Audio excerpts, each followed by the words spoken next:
Oi pessoal, tudo bem? Eu sou a Isabela, aluna das FIGE, estou cursando o 4º ano de Letras e faço parte do projeto Obras Literárias. Hoje eu vou contar um pouquinho para vocês sobre o livro O Ateneu, de Raul Pompeia, um livro muito importante do realismo brasileiro. O autor da obra, como já citado, é Raul Pompeia. Nasceu em Angra dos Reis, no Rio de Janeiro, em 1863. Ele era de família que tinha boas condições financeiras e mudou-se para a capital aos 10 anos, onde foi curiosamente matriculado em um rígido colégio interno. Em sua trajetória de vida, foi diversas coisas, dentre elas jornalista, contista, cronista, romancista e orador. Foi um dos escritores brasileiros pertencentes ao movimento realista, sendo um de seus maiores representantes ao lado de Machado de Assis. Sua obra mais relevante e importante é O Ateneu, que foi publicado em 1888. A obra foi originalmente escrita em folhetim no jornal Gazeta de Notícias, muito renomado no Rio de Janeiro na época. É um romance que mescla ficção e autobiografia, pelo autor também ter passado por um colégio interno, e narra as experiências do jovem Sérgio, protagonista, um garoto de 10 anos, aluno do colégio interno O Ateneu, no Rio de Janeiro. O livro inicia com Sérgio, protagonista e narrador, entrando no Ateneu, o internato famosíssimo. O diretor Aristarco era muito conhecido por ser rigoroso e grande produtor de livros didáticos. No capítulo inicial, há uma alusão à passagem da infância para o processo de amadurecimento que o internato representaria na vida de Sérgio. Em seus primeiros dias na escola, é apresentado aos alunos e conhece Rebelo, que o alertou sobre a vida ali e em como os estudantes poderiam ser perversos. Quando foi para seu primeiro dia no banheiro dos meninos, conheceu Sanches, garoto responsável por averiguar o comportamento dos colegas no colégio. Em determinado momento, o novo amigo tentou um contato mais íntimo com Sérgio, que negou a ideia. Após uma segunda tentativa, afastou-se do veterano e mergulhou nas aulas de astronomia. Após o desempenho de Sérgio começar a cair, identificou-se com Franco, um aluno considerado rebelde pelos professores. Certa vez, em um dos castigos, o novo companheiro tentou aproximar-se intimamente do protagonista, que, com repulsa, cortou as relações e decidiu se tornar efetivamente independente no internato.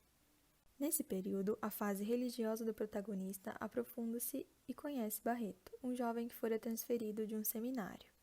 Além disso, ao retornar para casa em sua folga quinzenal, a orientação dada pelos responsáveis foi de não comprometer sua personalidade e traçar seu próprio caminho, o que permitiu a Sérgio o início de um pleno desenvolvimento no colégio.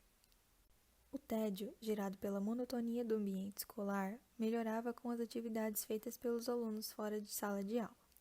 Ao sair para suas férias, Sérgio refletiu como o internato podia privar suas ambições juvenis.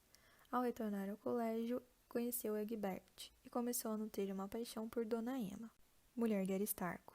Já no final da narrativa, Sérgio adoece por contrair sarampo e recebe os tratamentos pelas mãos de Dona Emma, pela qual cria fortes laços de intimidade.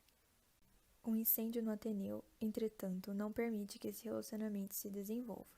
O narrador, assim, encerra suas memórias, afirmando que não sobrara muito do Ateneu e salientando como o tempo é fugaz. Dentre os personagens da obra, nós temos Sérgio, Aristarco, Dona Emma e os colegas de Sérgio que também estudam no internato. Sérgio é o protagonista, também o narrador. É um garoto tímido que, ao entrar no internato, rompe com sua infância e encara diversas experiências, sejam elas sexuais, religiosas ou morais.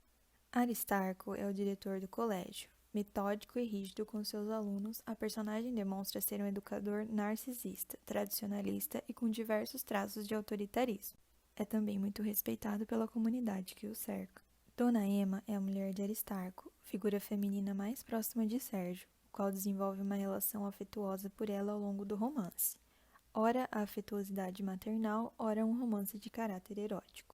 E os colegas de Sérgio, Sanches, Bento Alves, Egbert, Franco, Barreto e Rebelo são os responsáveis pelo processo de desenvolvimento e amadurecimento do personagem. A história é narrada em primeira pessoa por Sérgio, o protagonista, que apresenta suas experiências no internato através de seu ponto de vista atual, já adulto.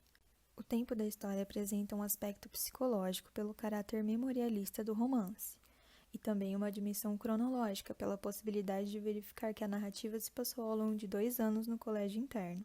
O espaço é o internato Ateneu, e o estilo perpassa as características do realismo, naturalismo, impressionismo e expressionismo. A narrativa é uma fusão das lembranças de Sérgio menino no internato despreparado e ingênuo, com o ponto de vista de Sérgio adulto, narrador, agora mais maduro e crítico, entendendo melhor o que se passou durante seu tempo no Ateneu. Sobre os estilos aos quais a obra pertence, o realismo aparece na crítica social presente no livro, no retrato que faz do Ateneu o microcosmo da sociedade brasileira da época, uma representação do que era o Rio de Janeiro naquela época. O naturalismo é visto na temática da sexualidade vivida pelos garotos no colégio, onde os instintos parecem guiar o desejo. Traços do expressionismo são encontrados na descrição da figura de Aristarco, que aparece de forma grotesca, caricatural e ameaçadora, enquanto o impressionismo aparece nas sensações, sugestões, impressões que os fatos, o ambiente e os personagens provocam em Sérgio e são evocados na memória emocional do narrador. Bom, eu encerro por aqui. Obrigado por terem assistido o vídeo. Espero ter ajudado e bons estudos!